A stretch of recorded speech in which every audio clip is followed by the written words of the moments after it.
In the 24 hours that I have spent in Wyoming so far, it has been very diverse. Went from a lot of blowdowns in a forested area to like a muddy bog area to dry, desertous, rocky terrain. And then now I'm in this open meadow area that has, you know, green grass and pretty flowers and intermittent tree patches. And so if this continues throughout the state, this is probably going to be a pretty interesting state to hike through. Welcome to Wyoming, the blowdowns say. Welcome. I've heard there are a ton of blowdowns in this next couple mile section due to beetle kill, and unfortunately so far the rumors haven't disappointed. Somebody called it Wyoming's slowest 2-mile hurdle race, and I think that's a great description. What if I had fallen? Okay, you win. You got more. And the problem doesn't just lie in dodging all of these trees. It's also when you go around them, because you can't go over them. Sometimes there are so many that you end up losing the trail. And then you gotta play the game of, where's the trail again? And it just takes time. All of it does. Well, look at you taking the easy route. I know, I just went way over there and, you know, around and about fell and, you know. It looks like the bugs are trying to give us some kind of message in like hieroglyphics. Ooh, pretty. I am about 3 miles from the highway that leads to Encampment, Wyoming, which is my first resupply in the state, and I'm really excited to be going down because I smell really bad. But anyway, I just wanted to kind of make a note because I noticed myself kind of getting ready to hitch. And if you're thinking like, what do you mean getting ready to hitch? Well, so there are a couple things that I make sure of. One, that I have my neck knife on, which I pretty much have on like all the time. And then also I make sure that I put my cell phone, which I'm recording with right now, in my pocket, and I make sure I have my wallet in my other pocket on my top. And the reason I do all of that is because, I mean, 99.999% of people that I've been picked up by have been completely awesome, just want to be helpful or curious of what I'm doing, you know, probably think I might be a psycho killer, who knows. But, you know, you don't ever know, and it is a good idea to play it safe. And then, I mean, you know, if you end up separated with your pack because somebody, you know, is trying to steal your stuff, like maybe you put your stuff in the trunk and they drive off before you can get in the vehicle, or, you know, I mean, there are other things, especially if you're hiking with other people, that you can do as a team. But anyway, I just always make sure that regardless of what happens, if I get separated from my stuff, I can call somebody and I can like pay for a room, or, you know, I have my ID. I have all of those things that are valuable in my wallet. Oh my goodness, y'all, check this out. I have been having allergy issues, so this is wonderful, and some girls tonic from Mountain Mama's Apothecary. I'm gonna have to go check that out while I'm in town and show my appreciation for these goodies.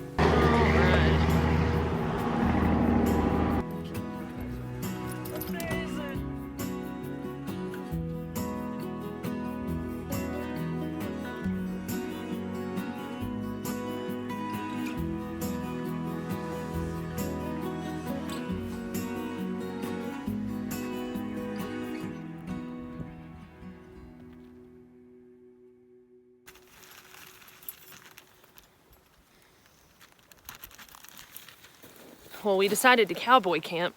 This is actually not that cold. About 3 something in the morning, I, in a sleepy daze, was like, oh, I hear it sprinkling on my tent. And then I was like, I feel it sprinkling on my face and I'm not in my tent. And then I realized it was raining on us. So we went to bed with like skies clear and seeing stars, and then, yep, started raining on us at like 3 a.m. So went ahead and we both had to set up our tents. And yeah, so that doesn't really help, you know, especially when you're good and asleep and then get woken up like that. And so anyway, we're gonna blame getting out of camp late this morning on the rain that came while we were cowboy camping.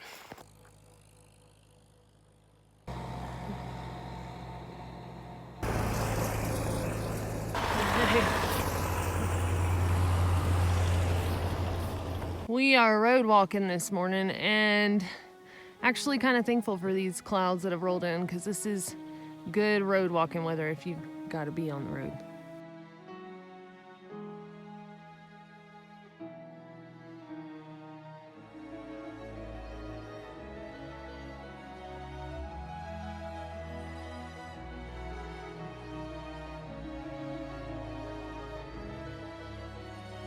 And here is the defined line where it stops being Colorado scenery and starts being what I envision this part of Wyoming would look like.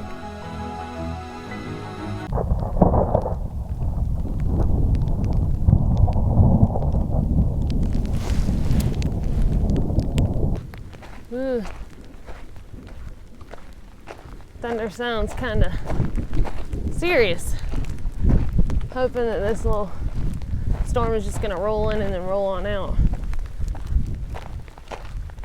I thought it never rained in Wyoming.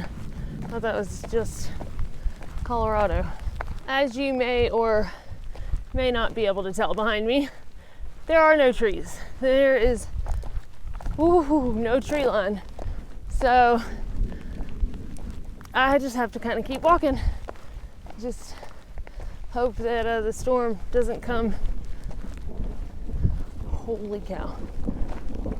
Hoping it doesn't come any closer. I just wonder how often cows get struck by lightning. I mean, when they're in an open field like this and there's really nothing higher up, it just makes you think that it might happen. Oh man.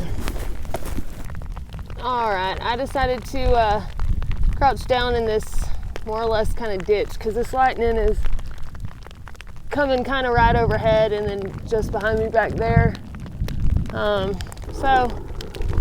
man, that's right over me.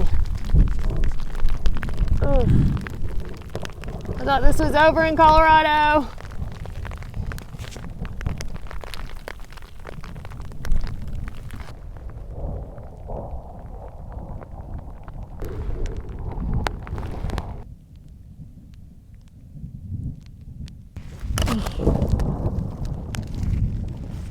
That lightning stance will wear you out. So I'm just laying here now. Aaron's just ahead, so I wonder if he's even getting any of this, or if he was ahead enough to where it's not going to pass like right over him. Hopefully not. Oh man. Well, look at that.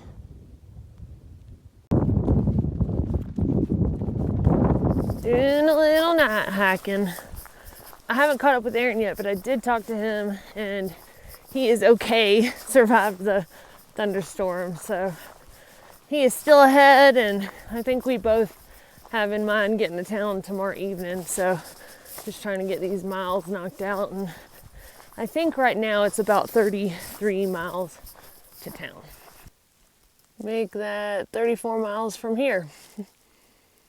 I am stopped for the night, about to cook some dinner and drink some herbal tea and get a few hours of sleep, and then I'll be bright and early out of the tent, hopefully.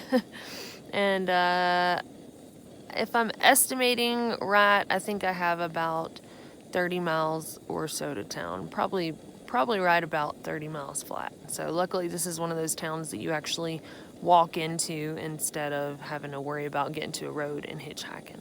I should be able to get out at a decent time. There's a lot of construction apparently going on this road, and there are some construction cones near where my tent is. So, and I saw one of those signs that's like slow and stop. So folks will probably be out there working first thing in the morning. This road walk has been kind of a dry stretch, but actually near the cones I was talking about, there is a cooler that I found tonight that's got some free water in it, and it's like trail magic water. So somebody left a cooler out there and letting folks sign it and say where they're from and all that. So very much appreciated, and I might would have pushed on a little bit further, but knowing that I could camp where I could drink some water in the morning, that was enough for me to go ahead and stop, an incentive to camp here and get up early and knock the rest out in the morning.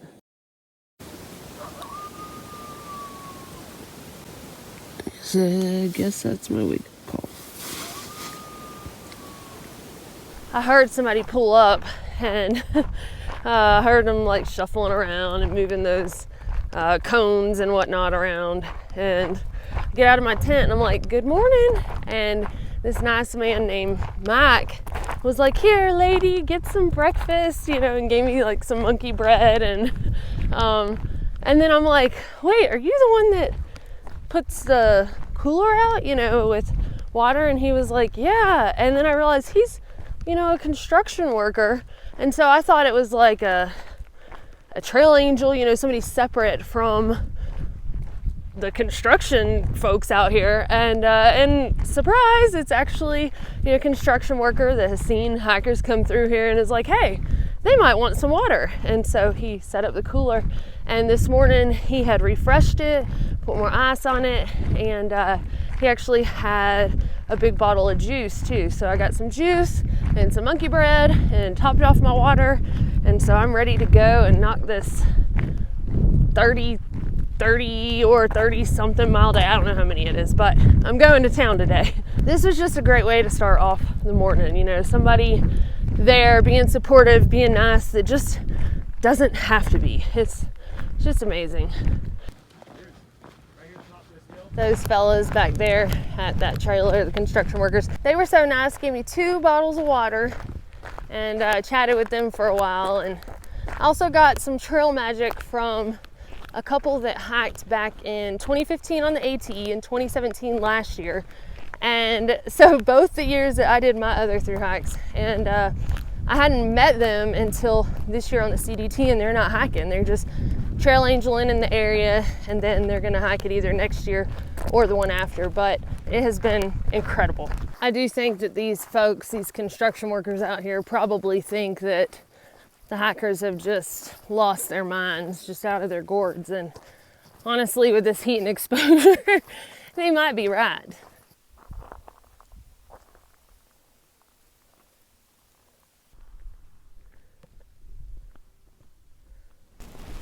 I have this tiny little bit of shade. It actually feels surprisingly nice on my one leg. There were some pieces of heavy equipment earlier on the side of the road that the way it was parked, the tires were casting some shade, and I should have hidden in those shadows while the shade existed at all. But it is what it is. Hindsight's 20/20. Water, Gatorade, Pepsi, well, Diet Pepsi, and apples like heaven in Wyoming. Oops, pen messed up. Y'all, the couple that I was talking about that came by earlier and gave me the little Nutter Butters, well, I got an apple out of a cooler from the construction workers a minute ago, but then that couple came by and handed me an ice cream in basically the desert, y'all. This is insane. I am like on cloud 9. I still probably have over 15 miles left to hike. Little things like this are the motivators to keep pushing, because not gonna lie, this section is pretty brutal. This one is for Michael. He says everyone else is giving out water, but he's the Gatorade man. And honestly, with all these folks coming by and giving Gatorade and water out and just all of that, I don't think that I could hold any more liquid right now if I had to. Can't even hold it in my hands. This is probably the most like pampering in a single stretch I've gotten. I say it all the time, but it's incredible the folks that you meet out here and how kind people are to one another. I just wish that it could be that way all the time, you know, everyone just being nice to each other just because it's free, you know, it's free to be nice.